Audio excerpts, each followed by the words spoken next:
Hi friends, अस्सलाम वालेकुम। मैं हूं वकास अमन चांग। तो आज हम फिर से हाजिर हुए हैं एक नए टॉपिक के साथ। वो टॉपिक है हमारा इंटरनेशनल लॉ के ऊपर। लेक्चर सीरीज़ नंबर है 18 और टॉपिक है हमारा rights and duties of state. तो rights and duties of state में हम पहले राइट पढ़ेंगे।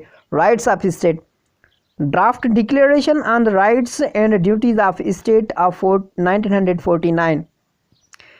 तो राइट्स एंड ड्यूटीज़ के हिसाब से जो ड्राफ्ट बनाया गया, वो डिक्लेरेशन उसकी जब उसकी डिक्लेयर किया, उसकी ड्राफ्ट की जब डिक्लेरेशन हुई वो हुई थी 1949 में। ठीक है, उसको वाजे किया गया 1949 में। This rights of state are those inherent rights which a state is entitled to under international law. तो ये वो राइट हैं, वो इनहेरेंट राइट हैं जिसकी स्टेट इंटाइटल है इंटरनेशनल लॉ के अंदर। These rights exist by virtue of international legal order. तो ये जो राइट्स एग्जिस्ट करते हैं ये इंटरनेशनल लीगल आर्डर के हिसाब से ही बनाए गए, which is able to define the rights of state subjects. तो ये जो स्टेट के जो राइट्स हैं वो हैं 5 राइट्स। नंबर 1 पे है the rights of independence, number 2 पे है द राइट ऑफ सॉवरियंटी, नंबर 3 पे है the right of territorial jurisdiction, number 4 पे है राइट्स ऑफ सॉवरियंटी और सॉवरियन इक्वलिटी, नंबर 5 पे है the right of self defence. तो नंबर 1 पे आते हैं हम, right of independence. A part of being a requirement of statehood as mentioned previously, independence is an outstanding fundamental right of state। तो जो इंडिपेंडेंस है वो क्या है? वो है एक outstanding fundamental rights of state. ठीक है, तो ये जो फंडामेंटल राइट्स हैं उनसे हम ऐसे बोलेंगे एक बहुत ही आला किस्म का एक राइट है। ठीक है, right of independence. Independence to provide for its own well being and development free from the domination of other state. तो राइट ऑफ डोमिनेशन का मतलब है कि स्टेट को एक ऐसी फ्री विल दी जाए, उसको एक ऐसा फ्री मकाम दिया जाए जिसके ऊपर मतलब कि वो क्या करे, दूसरी स्टेट्स से मतलब कि वो क्या करे, फ्री हो जाए, मतलब कि उनकी जो डोमिनेशन है उनसे बिल्कुल फ्री हो जाए और वो क्या है, वेल बीइंग हो, मतलब कि वो खुद ब खुद मतलब कि खुद अख्तियारी हो उसके पास। ठीक है, वेल बीइंग डेवलपमेंट हो उसके पास, वो फ्रीली डेवलप कर सके। ठीक है, तो और अदर स्टेट्स की जो डोमिनेशन है उनसे निकल पाए, तो उसे हम राइट्स ऑफ इंडिपेंडेंस कहते हैं। ठीक है, the right of independence in international law includes a number of rights. तो right of independence international law में वो नंबर हैं जैसे कि such is rights of territorial integrity and rights to have exclusive control over domestic affair.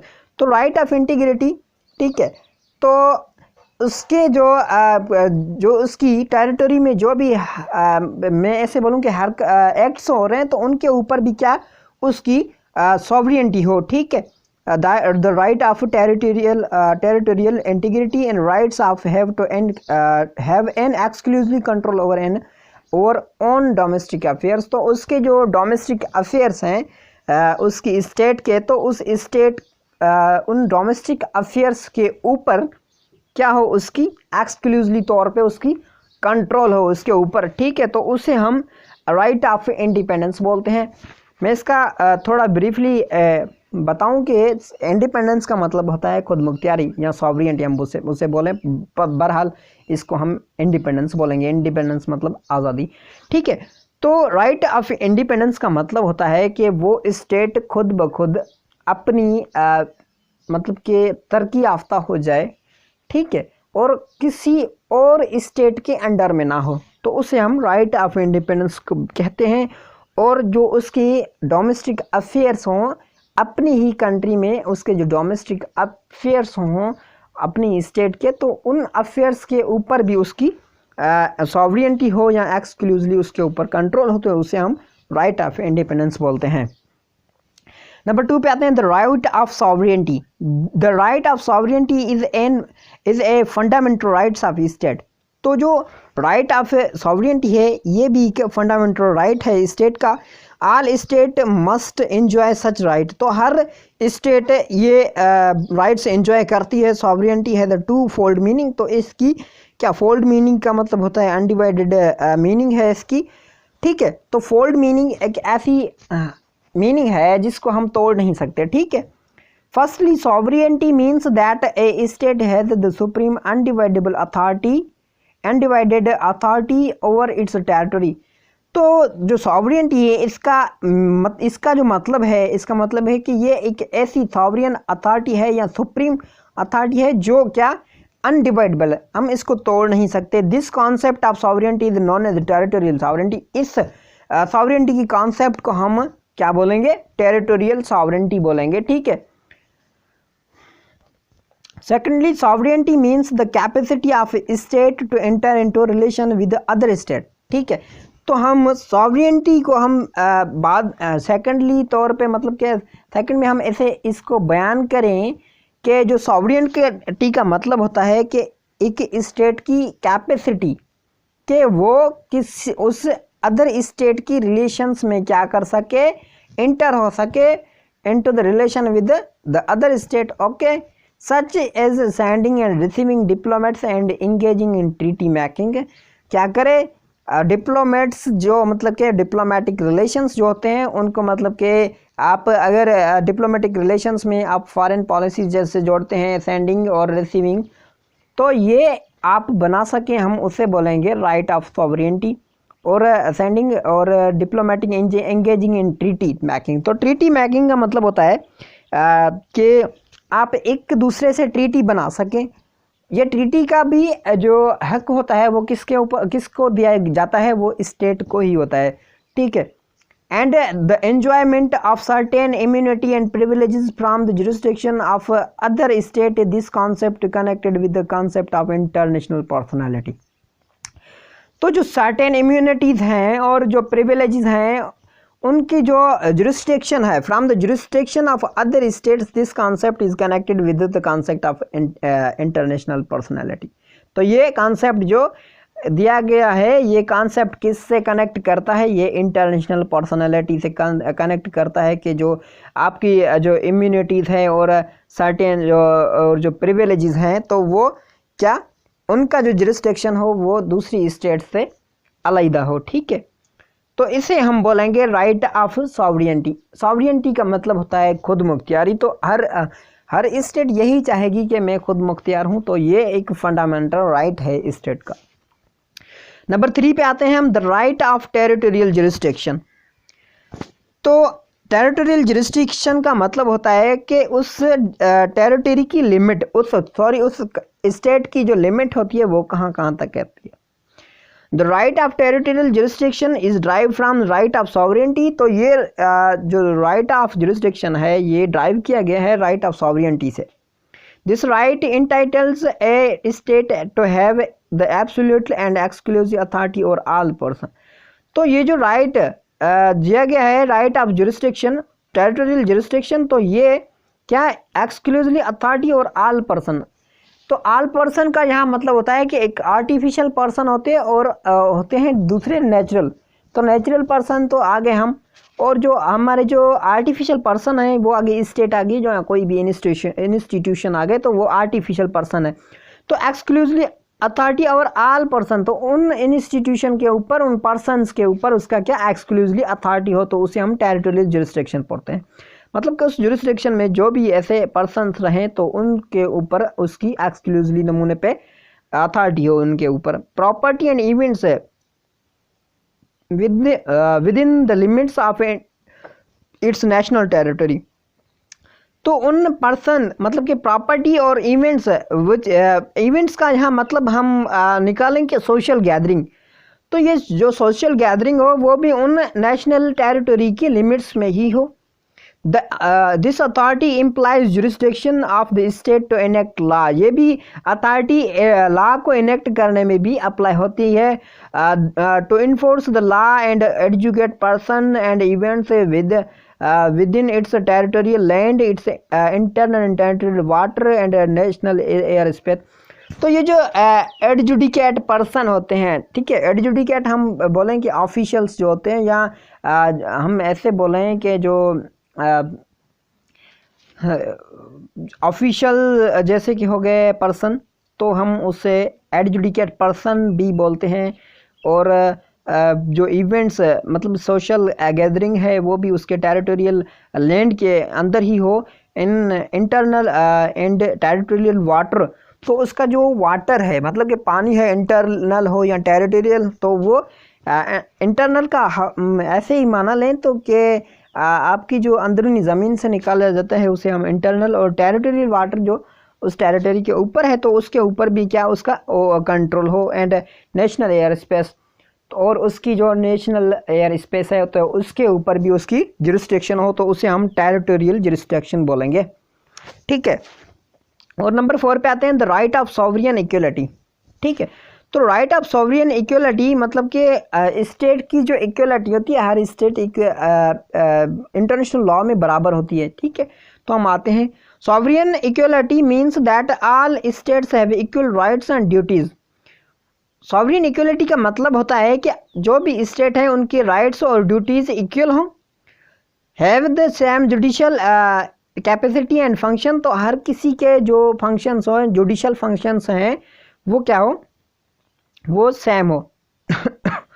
And are equal member of international community, और वो international community के भी इक्वल मेंबर हों, notwithstanding difference of in economic, social, political, other nature.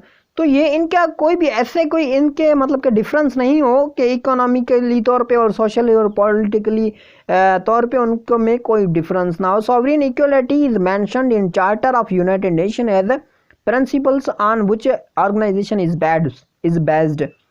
तो sovereign equality ये charter of United nation में भी इसको मतलब के मेंशन किया गया है as principles on which this organisation is, वो असूल जिनके ऊपर ये ऑर्गेनाइजेशन बेस्ड करती है।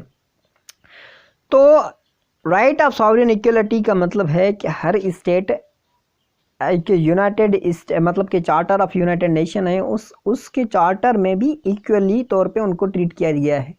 ठीक है, तो उसे हम राइट ऑफ सॉवरियन इक्वलिटी बोलते हैं। हर किसी हर एंगल से उनको सॉवरियनिटी दी जाए तो उनसे हम राइट ऑफ सॉवरियन इक्वलिटी बोलेंगे। The right of self-defense. The right of self-defense to which a state is entitled is recognized by customary international law. तो right of self-defense स्टेट जिसकी स्टेट इंटाइटल हो, जिसको रिकग्नाइज किया गया हो कस्टमरी इंटरनेशनल लॉ से, जिनको internationally customary international law recognize करे, as well as Article 51 of Charter of United Nation. However, this right can तो इसके मतलब कि कस्टमरी इंटरनेशनल लॉ और उससे article number 51 charter of United state उसको तस्लीम करे। However, this right cannot be exercised by a state unless an armed attack occurs against it. तो ये जो राइट है ये जब तक स्टेट ये तब तक आप एक्सरसाइज नहीं कर सकते जब तक आपके ऊपर कोई आर्म्ड अटैक ना हो। ठीक है, उसके उस स्टेट के अगेंस्ट कोई ऐसा आर्म अटैक ना हो, and until the security council has taken the measures necessary to maintain international peace and security. और जब तक के आपकी जो सिक्योरिटी काउंसिल है अगर सिक्योरिटी काउंसिल कुछ मेजरमेंट लेती है उसके ऊपर, जो आप पे जो वार हुए हैं, आपके जो आर्म्ड अटैक्स हुए हैं, आप जब तक उसका सेल्फ डिफेंस अपना नहीं कर सकते। ठीक है, अगर सेल्फ यहाँ पे मतलब निकाला है कि आप बिलावजा आप ये बता दें कि मैं सेल्फ डिफेंस कर रहा हूँ, आप बिलावजा किसी स्टेट को ऐसे ही उसके ऊपर फायरिंग कर दें, आर्म कन्फ्लिक्ट कर दें, तो वो क्या होगा, वो उसके ऊपर क्या होगा कि आप सेल्फ डिफेंस का आप राइट तोड़ रहे हैं, आप जो यूनाइटेड नेशन का चार्टर 51 है वो आप तोड़ रहे हैं। तो इसे हम ऐसे बोलें कि अगर एक्शन होता है तो आप रिएक्शन दिखाएं, विदाउट एक्शन आप रिएक्शन नहीं कर सकते। तो इसका मतलब है कि अगर कोई भी स्टेट आपके अगेंस्ट जाती है तो आप अपना सेल्फ डिफेंस करेंगे। ठीक है, in invoking this right the state must comply with the requirement of customary international law. तो स्टेट को इस जो कस्टमरी इंटरनेशनल लॉ में रिक्वायरमेंट है तो उसको आप फिर आप उसको फुल करेंगे, which are the use of peaceful procedure. ठीक है, तो उसको हम पीसफुली तौर पे प्रोसीजर जो पीसफुल मीन्स ऑफ सेटलमेंट है, ठीक है, तो उसके जो 4-5 तरीके हैं उनके वसीले आप क्या करेंगे, पहले तो उसको आप पीसफुली तौर पे सेटलमेंट करेंगे। ठीक है, और अगर उस पीसफुल मेथड से भी वो नहीं मान रहा तो आप कोरेजिव एक्ट करेंगे उसके ऊपर। ठीक है, तो आप उसके ऊपर वार भी लगा सकते हैं। ठीक, use peaceful procedure if they are available necessity and probability, अगर वो नेसेसिटी आपके पास अवेलेबल। ड्यूटीज ऑफ स्टेट में आता है, in correlation to the right of a state there are duties binding the states. All states are bound to observe their duties under international law. Among the duties of state are following. तो हर state होती है, क्या होती है, bound होती है कि आप वो जिम्मेदारी निभाएं। ठीक है, तो वो जो जिम्मेदारियां हैं वो है कौन सी हैं, वो आइए हम इनको डिफाइन करते हैं। नंबर 1 पे है the duty to refrain from threat or use of force. Number 2 पे है the duty to settle international dispute by peaceful means, the duty not to intervene in affairs of other states. Number 4 पे है the duty to cooperate with one another. Number 5 पे है the duty of state to fulfil its obligation in good faith. ठीक है, तो number 1 पे आते हैं हम, the duty to refrain from the threat or use of force. ठीक है, इसका मतलब है कि आप क्या करें, आपकी ये जिम्मेदारी है, आपकी जिम्मेवारी है कि आप क्या करें, आप अगर कोई भी थ्रेट है या कोई फोर्स है, ठीक है, तो आप वो यूज़ नहीं करेंगे, बिला वजह आप यूज़ नहीं करेंगे, आप उससे इनकार करेंगे। रिफ्रेन फ्रॉम द थ्रेट, आप कोई किसी को धमकी नहीं देंगे। ठीक है, और यहाँ ऐसी को आर्म्ड फोर्सेस होती हैं जैसे वो आप अप्लाई नहीं करेंगे। तो आइए इसे पढ़ते हैं। A state is under a duty to refrain in its international relation from the threat. तो उसके जो इंटरनेशनल रिलेशंस चल रहे हैं तो आप क्या करेंगे, वो थ्रेट जो है वो उससे आप क्या करेंगे, उससे इनकार करेंगे कि हम आपको मतलब कि आप इंटरनेशनल जो रिलेशन है आप उसको बरकरार रखने के लिए आप जो थ्रेट है उससे भी साइड करेंगे। Use of force against territory integrity और political independence of any state. अगर कोई भी पॉलिटिकल इंडिपेंडेंस चल रही है या कोई भी टेरिटोरियल इंटीग्रिटी है, आप उसके ऊपर आप उसके अगेंस्ट कोई भी ऐसी थ्रेट या फोर्स नहीं लगाएंगे, आप उससे इनकार करेंगे। ये क्या है, ये राइट है स्टेट का। This duty includes within its scope certain recognize duties such as, तो कुछ रिकग्नाइज ड्यूटीज़ हैं तस्लीम की हुई, तो वो नीचे है, जैसे कि the duty to refrain from propaganda for wars and aggression. ठीक है, तो क्या स्टेट की ड्यूटी है कि वो जो प्रोपेगेंडा बनाया जा रहा है वार का और एग्रेशन का, तो वो क्या करेंगी, स्टेट उससे इनकार करेंगी, मैं आपका हिस्सा नहीं बनूंगी इस वार में। ठीक है, the duty to refrain from organizing और encouraging the organization of irregular forces और armed bands of or incursion in that territory of another state.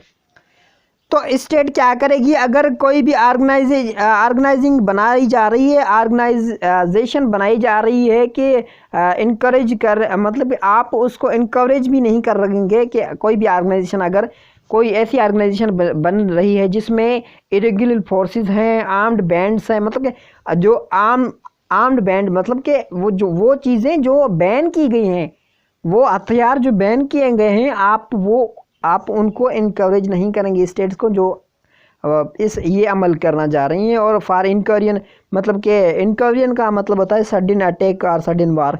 अगर कोई सडनली वार तो कर रहे हैं, उसका कोई ऑर्गेनाइजेशन बना रहे हैं, तो आप उससे क्या करेंगे, आप उससे इनकार करेंगे। ठीक है, ये ड्यूटी है स्टेट की। तो मतलब कि मैं बताऊं कि जो ड्यूटीज़ है कि स्टेट की ये ड्यूटी है कि आप पीसफुल तौर पे एक्ट करें, कोई भी एक्ट करें, आपका कोई भी रिलेशन नहीं कि आप किसी से भी, आपका कोई वास्ता नहीं कि आप वार करें, ठीक है। तो आप पीसफुली तौर पे एक दूसरे से बातचीत करें। तो नंबर 3 पे आते हैं हम, इस पे जो ड्यूटीज़ पे आते हैं हम। The duty to refrain from organizing, assisting और participating in acts of civil strife और terrorist act in other state and. तो ये भी ड्यूटी है, आप ऑर्गेनाइजेशन बन रही है तो आप उसमें क्या सिविल स्ट्राइफ बने है तो आप उसमें क्या पार्टिसिपेट नहीं करेंगे, ठीक है। और कोई भी टेररिस्ट एक्ट हो रहे हैं तो आप उसमें पार्टिसिपेट नहीं करेंगे, आप उससे इनकार करेंगे।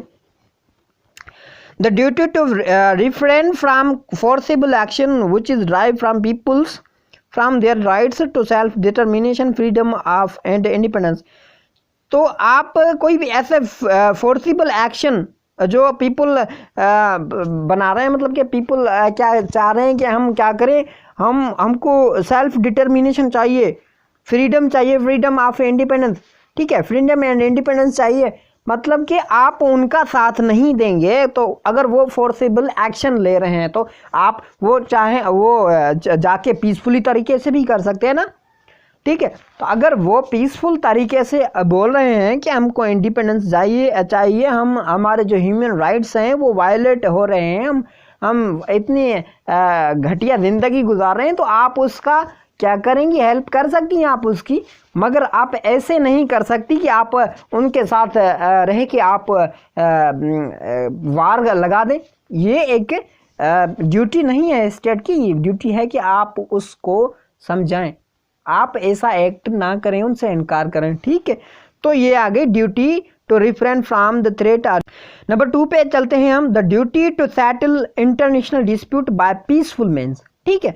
तो पीसफुल तरीके से आप इंटरनेशनली तौर पे जो डिस्प्यूट्स चल रहे हैं आप उनको पीसफुल मेथड आप उसको हल करें, ये ड्यूटी है स्टेट की।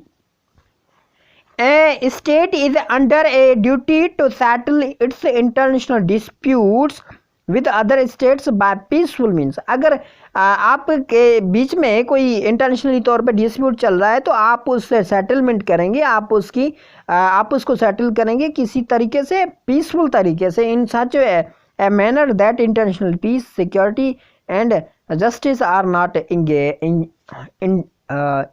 इंडेंजर्ड, ठीक है। तो आप ऐसे मैनर से करेंगे कि इंटरनेशनली तौर पे जो पीस है, अमन है और जो सिक्योरिटी है वो भी आपकी बरकरार रहे, उसमें कोई भी खतरा ना आए, उसमें कोई भी ऐसा नुकसान ना हो। The charter of United nation in chapter number 6 provided the machinery for fulfilment of this duty by the state. तो इन ड्यूटीज़ के हवाले से पूरी इनकी मशीनरी है, कैसे बोलेंगे ये फुलफिलमेंट है, मतलब कि एक मशीनरी बनी गई है चार्टर ऑफ यूनाइटेड नेशन में, चैप्टर नंबर 6 में ये मशीनरी प्रोवाइड की गई है इस ड्यूटी के हवाले से। Accordingly states must seek a just settlement और its internationally dispute by any of the peaceful means stated in charter और by any peaceful means agreed upon by them.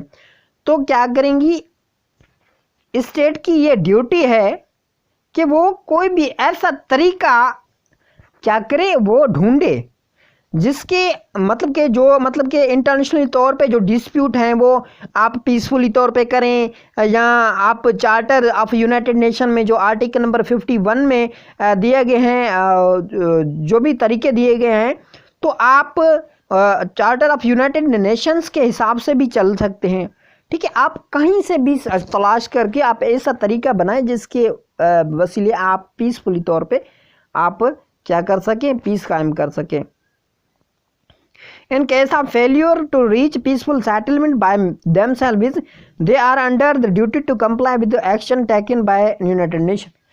ठीक है, अगर पीसफुली तरीके से आप जो स्टेट है, लड़ाकू स्टेट हैं, ठीक है, अगर वो पीसफुली तरीके से भी नहीं मान रही तो आपको क्या करना पड़ेगा, यूनाइटेड नेशन से इजाज़त लेनी पड़ेगी कि हम थक गए हैं, हम ये पीसफुल मेथड अप्लाई कर करके हम पीसफुल अप्लाई कर करके थक गए हैं, अभी हमको इजाज़त दी जाए कि हम उसके ऊपर वार करें, बाय कोऑर्डिनेटिव वे अप्लाई करें सेटलमेंट का।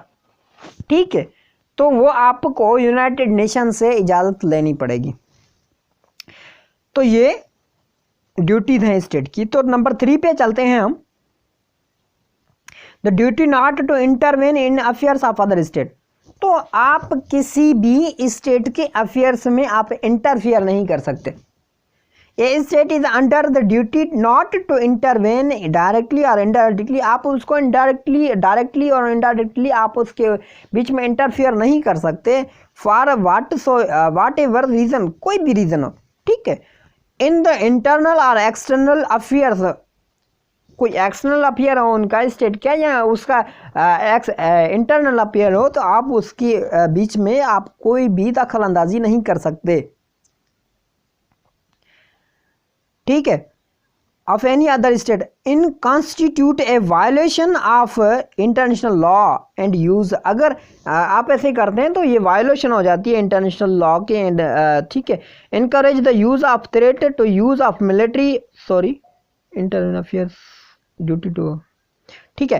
तो encourage the use of threat to use of military, economy, political और any other form of intervention against a state और against it political, economical and cultural elements. आप तो किसी के भी मतलब कि आप ऐसे जैसे बोल रहा है कि आप इंटरनली तौर पे और एक्सटर्नली तौर पे आप उसमें क्या करेंगे, आप उसके बीच में कोई भी दखलंदाजी नहीं करेंगे, चाहे उसकी इकोनॉमिकली तौर पे हो या मिलिट्री, आप किसी उसको थ्रेट नहीं करेंगे, अपनी मिलिट्री यूज़ नहीं करेंगे, चाहे उसका इकोनॉमिकली तौर पे मसला चल रहा हो, पॉलिटिकली तौर पे हो या किसी भी तरीके से, तो आपका कोई हक नहीं बनता कि आप किसी भी स्टेट के बीच में जाके उसके बीच में जाके आप अफेयर करें।